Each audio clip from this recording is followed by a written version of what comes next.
I've been meaning to write this down for a while. Honestly, it happened almost 2 years ago now, during my sophomore year. Life was pretty predictable then. Classes, study sessions at the student union, weekend visits with my girlfriend, the usual early 20s stuff. I was always on the lookout for a good deal, which is how I ended up browsing online marketplaces, and at the time, it just seemed like a simple transaction. It didn't feel strange at all back then, just something that stuck with me. The laptop was fine. It wasn't anything special, just a used Dell, a little scuffed, but the specs were good for the price. I mostly used it for writing papers, streaming movies, and the usual. I remember thinking how quiet my room was compared to the dorm. It was an off-campus apartment above a bakery. The smell of bread was constant, which was nice. I'd spend hours in there, just existing. A few days after getting the laptop, I came back from class and the window was open. It wasn't wide, just cracked. I distinctly remember closing it when I left. I figured I'd just forgotten, honestly. It was a warm day, maybe I'd subconsciously wanted some air. I closed it again, a little annoyed, and went back to working on a history assignment. Then, the next day, I was making coffee, and I glanced over at the desk. The laptop wasn't facing the wall like I'd left it. It was angled towards the door. I swear I'd left it facing the wall. I told myself I was being ridiculous, that I was probably just stressed about the midterm coming up. I turned it back around, trying not to think about it. The weirdest thing happened on Friday. I was working late, and I heard a key in the lock. I froze. I wasn't expecting anyone. My roommate, Sarah, was out of town. The door opened, and this older guy, the one I bought the laptop from, just stood there. He didn't say anything, just looked at me, then at the laptop. He gave this little nod, almost like he was checking something, and then said, "Just making sure everything's working out," before backing out and closing the door. He didn't ask, didn't wait for an answer, just appeared. I locked the door immediately after that. I think he just wanted to be helpful. Maybe he was worried I was having trouble with it, but it felt wrong. I didn't sleep well after that. Every creak of the building, every distant siren had me jolting awake. I kept thinking about him just appearing. I started double-checking the lock every time I came home, even during the day. It felt stupid, like I was in a movie, but I couldn't shake it. Then it was Sunday, and I was making pancakes. I keep the flour in a big glass jar on the counter, and I noticed something off about it. There were fingerprints on the glass, smudged like someone had handled it recently. I always wipe the counter down after I cook, and I definitely would have noticed that before. My roommate wasn't back yet, so it wasn't her. I just wiped it down, told myself I was seeing things. Maybe the bakery downstairs sent someone up to leave a sample of their new sourdough, and they'd accidentally touched the jar. It was silly, but it felt better than the other thought. I started going a different way to class. Usually I cut through the park, but I started taking the longer route along the main street. It added 15 minutes to my walk, but it felt safer, more people around. I kept looking over my shoulder though. And then yesterday I found something. It was under the bed, a small folded piece of paper. It wasn't mine. It was a receipt from a hardware store dated last week. It listed a bunch of stuff, a small screwdriver set, some WD-40, and a lockpick set. I immediately thought of the window, the one I'd been finding open. It had to be him. He hadn't been checking on the laptop. He'd been casing the place. I threw the receipt away, but I couldn't stop replaying it in my head. He must have a key made. Maybe he copied mine when he checked the laptop. It's the only thing that makes sense. I didn't sleep well. Every creak of the building, every rumble from the bakery starting up downstairs had me sitting bolt upright. I kept thinking about the lockpicks, about him knowing my schedule. I even considered calling the police. But what would I even say? A guy I bought a laptop from is probably breaking into my apartment. They'd laugh. I decided to skip class again. Just stay put. Maybe if I was here, I'd catch him, or at least hear something. I was sitting at my desk, trying to force myself to read, when I smelled it. Not the bread, which was constant, but something else. Like ozone, that electric smell you get right before a thunderstorm, except there wasn't a storm. Then I heard it. A faint clicking sound coming from the hallway. Not the door, not the lock. Inside the wall, like something was scraping. It stopped. I held my breath, listening. Then a soft thud, like a book falling, but heavier. I froze. It was coming from above, from the attic access panel in the hallway ceiling. Our building is old. The attic is supposed to be completely sealed. I hadn't even thought about it, honestly. I figured it was just storage, unused. The panel rattled. Dust sifted down, and then a hand. Just a hand, pale and slender, reaching down, fingers flexing. It wasn't reaching for anything, just testing. It disappeared as quickly as it came. I didn't scream. I didn't even breathe. I just scrambled back from the desk, knocking my chair over. He'd somehow gotten into the attic. He'd been up there this whole time. Maybe he'd been living there, watching me, figuring out the layout. God. It wasn't about the laptop at all. It was about getting inside my head. I grabbed my backpack and bolted, down the stairs, out the door, the smell of bread suddenly suffocating. I didn't even lock the door. I just ran. I ended up at the 24-hour diner a few blocks over. Just sat in a booth, nursing a coffee, watching the street. Couldn't stop picturing that hand, not grabbing, not reaching for something, just presenting itself, like it was checking to see if anyone was looking. The police came to my apartment around 12 noon, 2 officers. They didn't seem to take it seriously at first. A hand in the attic. The woman officer actually chuckled, but I insisted, showed them the dust disturbed around the access panel. They called for a building inspector, a locksmith. The inspector said the attic hadn't been accessed officially in decades. The panel hadn't been tampered with in a way that showed forced entry. Just opened from the inside. The locksmith confirmed the lock was old, easily picked, but hadn't been. It was like someone already had a key or knew how to get around it without one. They found nothing.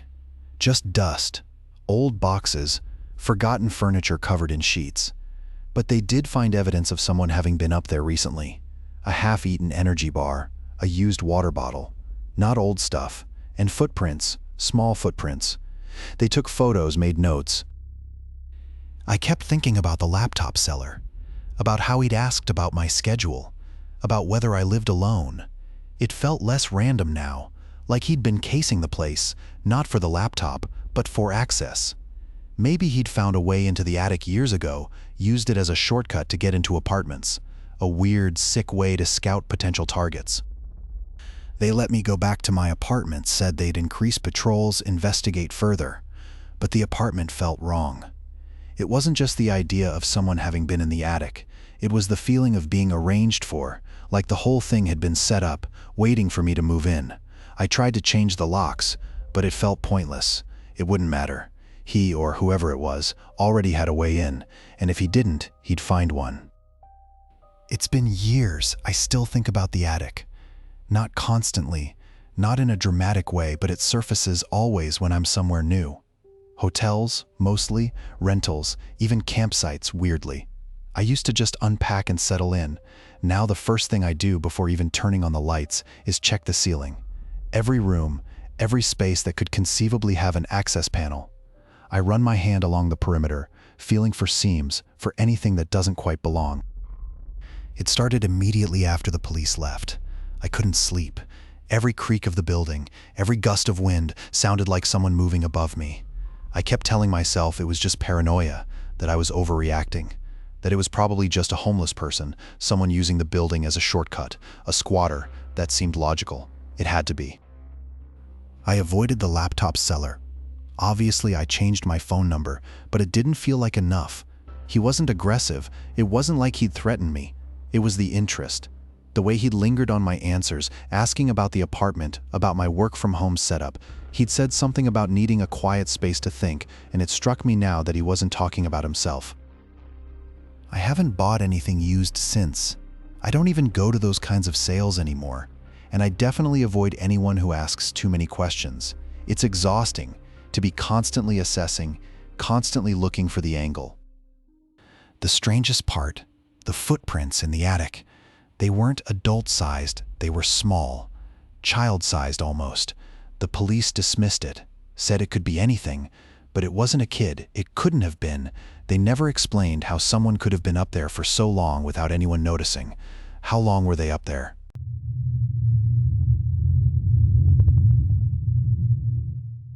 It's taken me a while to even think about writing this down. Honestly, a couple of years ago, I was in my early 20s, juggling college with a part-time job at a diner way outside of town, the kind you really needed a ride to get to. I usually took the bus, but my schedule shifted and I ended up relying on one of those online carpool services a few times a week, just to make things easier. It all seemed pretty normal at the time, just a convenient way to get to work. The mornings after that first sticker, they were just mornings. I'd get in the car, say good morning to Mr. Henderson, and we'd talk about the weather mostly. He always had the news on, some talk radio station. It was fine, but I kept glancing at the dashboard, and it wasn't just the sticker anymore, it was cleaner, like obsessively clean. Mr. Henderson wasn't a messy guy, not really, but there's always a little dust, right?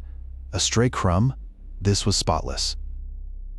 One Tuesday, I noticed a small stuffed animal tucked between the seats. A little bear, brown and worn. I hadn't seen it before. I distinctly remember thinking, that's new, and then Mr. Henderson coughed, a really deep, rattling cough, and said, "Oh, that old thing. My granddaughter left that several weeks back, didn't realize it was still in there." "Several weeks?" he said, several weeks. But I hadn't ridden with him for more than 1 week straight since I started the carpool. It didn't add up. I figured maybe he'd had someone else ride with him, a family member, and he was just forgetful. People get forgetful. It was probably just that. Then came the smell. It was faint at first, like baby powder, but underneath it something else. Something sweet and cloying. He started keeping those little pine tree air fresheners hanging from the rearview mirror, one after another. Different scents, trying to cover something up, I thought. He was probably just self-conscious about the car smelling old. It was an older car, a Buick. One morning, as he was pulling into the diner parking lot, he glanced over at me and smiled. It wasn't a friendly smile. It was slow and wide, and it didn't reach his eyes. It felt like he was watching me, studying me. I unlocked the door and practically fell out, mumbling a quick thanks without making eye contact. I told myself he was just tired. People look strange when they're tired. But I walked into the diner, and I couldn't shake the feeling that something was profoundly, terribly wrong. I started taking a different route to the diner. It added 15 minutes to my commute, but it meant I walked along Maple Street instead of cutting through the park. The park felt exposed. I didn't know why, just exposed, and the Buick always seemed to be waiting right at the corner, like he knew exactly when I'd be coming. The smell in the car was worse this morning. Even with the pine trees swinging, it was thick, like overripe fruit mixed with something medicinal. I tried to open a window, but he was quick. He said the pollen count was high. He had a tissue immediately, offering it to me. I waved it off.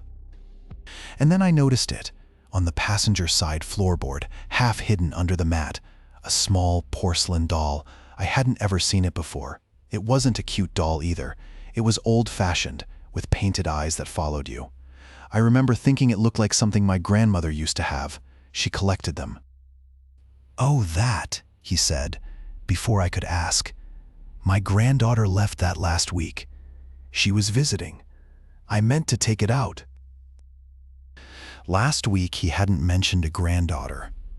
And he hadn't driven me in over a week, not since I started feeling so uneasy. He'd specifically said he hadn't had anyone else riding with him. It clicked then. He was lying. Not about the carpool, not about the smell, but about everything. Maybe he had a family, a wife, a daughter, and he was trying to hide them. Maybe he was embarrassed. Maybe he was having an affair and didn't want anyone to know he wasn't working every day. It was a pathetic explanation, but it felt safe. Safer than the other things my mind was starting to conjure. I asked him about his family, casual, like... He just smiled that same slow smile and changed the subject to the weather. It wasn't the weather that was changing, though. Something else was. Something in the car, something in him. The smell was worse today. Not just the underlying sweetness, but something else. Metallic, almost like pennies and dust. He cranked up the pine air freshener, practically suffocating me in it. I tried to open my window, but he said the pollen count was high. Wouldn't want you getting sick, now would we? That smile again. It didn't reach his eyes. We were turning onto Elm Street past the park. It was quiet, no kids out yet, And that's when I heard it, a shuffle, not outside, not on the leaves, inside the car from the back seat. I whipped around.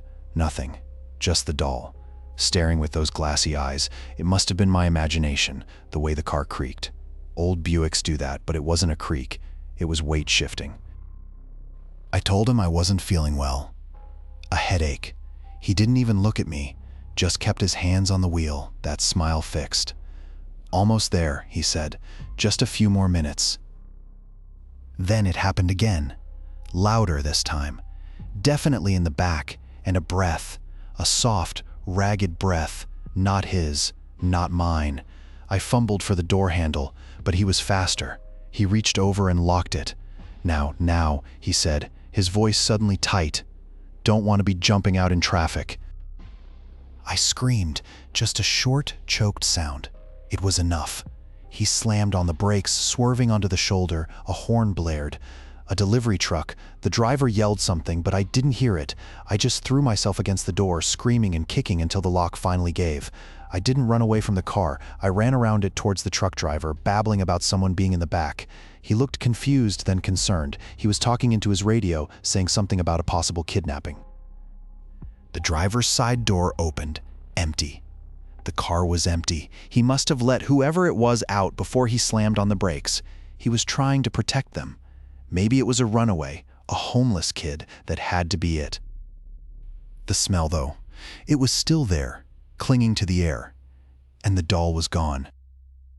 The truck driver, his name was Earl, kept asking me questions about what I saw, what I smelled. He called the police, of course. 2 officers arrived, young guys, and they went over the car with flashlights. They checked the back seat, the trunk, nothing. Earl kept saying I must have imagined the smell, that stress could do funny things. I kept insisting about the doll, about something being back there.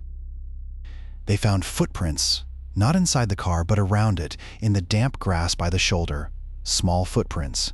A kid like I'd initially thought. One of the officers mentioned a missing persons report from a few towns over. A boy around 10 years old hadn't been seen for nearly a week. It felt relieving, a sad situation, but explainable. Then they found something else. Scratches on the underside of the car, near the rear axle. Deep scratches, like something had been dragged, and old, really old. The officer pointed out rust blooming inside the scratches, said it looked like they'd been there for months, maybe even years.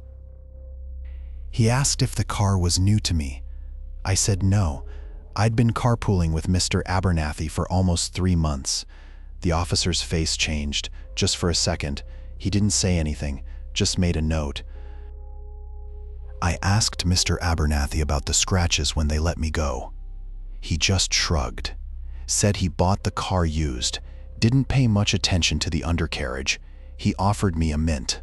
I declined. Later, I checked the route again. I retraced it in my mind, looking for houses, driveways, places a kid could have disappeared. It wasn't a through road, not really. It was a loop. Mostly houses with big overgrown yards and a lot of abandoned properties. It hit me then. He always took that route, always, even when it added 10 minutes to the trip. He knew these streets. He knew them.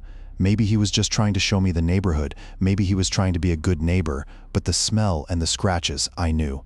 With a sinking feeling that it wasn't about a missing boy. It was about something else entirely. And it was about me. It wasn't the police, not really. It was more like an assessment. They asked me a lot of questions about Mr. Abernathy. His driving, his house, his routine. They kept circling back to the route, wanting to know why he'd choose that road. I kept saying I didn't know. He was just helpful, showing me the area. They didn't seem to buy it. I stopped carpooling, obviously. I told them I'd found another arrangement, which wasn't a lie. Exactly. I started driving myself, even though it meant leaving work later. I couldn't sit in that car again, and I started noticing things. Not on the road, not anymore, but everywhere else. Hotel rooms, rentals, even my friend's guest room when I stayed over. I checked the closets now, every single one. Not for people, not exactly, but for access, for a way in. It started with the feeling of being watched, but it quickly became something else. The feeling of someone having already been there, rearranging things just a little. I told myself it was stress, that I was being paranoid, that I was just hyper-aware of my surroundings. But I keep finding things, a slightly crooked picture frame, a book moved an inch or two on the shelf, a scent, sometimes like old paper and something metallic. It's not consistent. It's not a break-in. It's just off. I avoid older men now. Not consciously, but I find myself making excuses, crossing the street. It's ridiculous, I know. Mr. Abernathy wasn't violent. He didn't seem violent, but I think now maybe he wasn't after me, not in the way I thought. Maybe he was just mapping things out, testing boundaries, seeing what he could get away with. How long had he been doing it, and what was he looking for? The officer said the scratches on the car were old, perhaps years old, but he also said the metal around them was disturbed, like something had been recently trying to get free.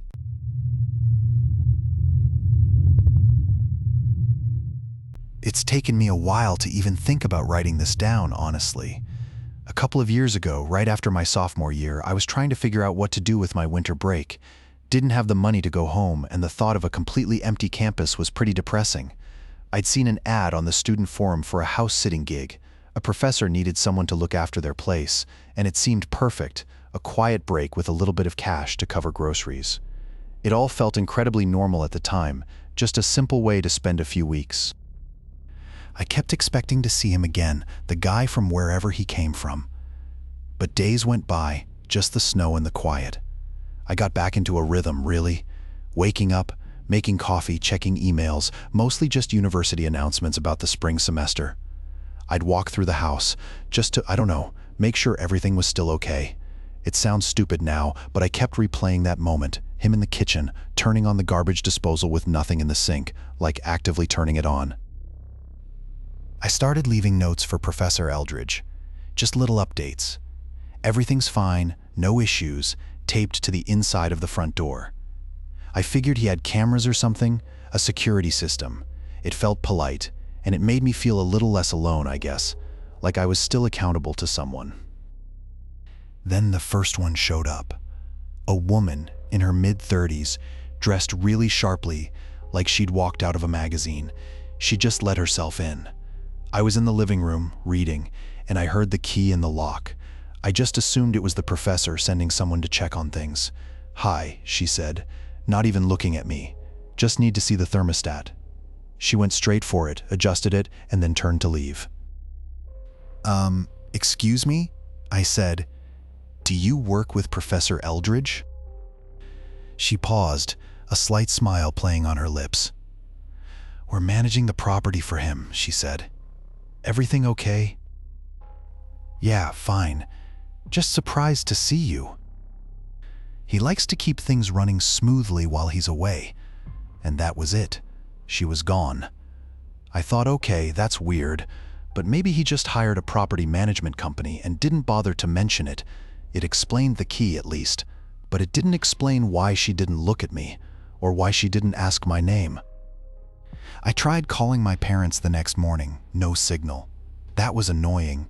I figured it was the snow, messing with the lines, or maybe just being so far out. The house is built in a hollow, completely surrounded by trees and hills. I went to the window, looking for where the driveway disappeared into the woods. I half expected to see a plow, but nothing. Just more white. Then I noticed the back door. It was unlocked. I always locked it. Always. I distinctly remember checking it last night, before I went to bed. It's one of the first things I do, honestly. A little paranoid, maybe. I went back, heart kicking up a notch, and checked all the other doors, every single one, locked, just the back door. I figured maybe the wind had blown it open, even though it seemed secure. But when I closed it, I heard something in the kitchen. Not a crash, not a bang, just a shifting, like something heavy had been moved. I walked slowly, carefully toward the sound. The disposal switch was flipped to on. That's impossible. I never use that thing.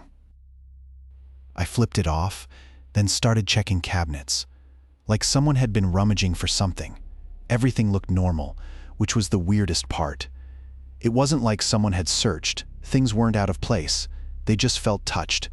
I started taking the stairs two at a time, getting my coat. I needed to walk to the main road, see if I could get a signal, maybe even flag someone down. As I opened the front door, I saw her car. Not parked where it was yesterday, but angled toward the gate, like she was getting ready to leave, and she was standing by the gate, looking right at me. Not waving, just watching. She didn't look surprised to see me, just expectant, like she was waiting for something. I froze. Just stood there with the door open, letting the cold air rush in. She hadn't moved. Still just watching. It wasn't hostile, not exactly. It was possessive, maybe? Like a dog guarding something. I tried to smile, a quick, awkward thing, and started to back away, intending to just get back inside and pretend I hadn't seen her. But as I stepped back, I noticed the truck. A beat-up Ford, dark blue, was pulling into the driveway behind her car. Two guys. They weren't saying anything, just present. The way they moved felt deliberate, slow, like they were testing something. I quickly shut the door and locked it, flipping the deadbolt too, even though it felt ridiculous. Then the power went out. Just flickered once, twice, and then nothing. The house went silent except for the wind howling around the corners. I fumbled for my phone, but no signal, of course.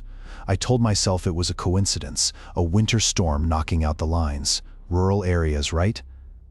But then I heard footsteps on the porch, heavy ones. I backed away from the door, heart hammering, and grabbed the fire poker from beside the hearth.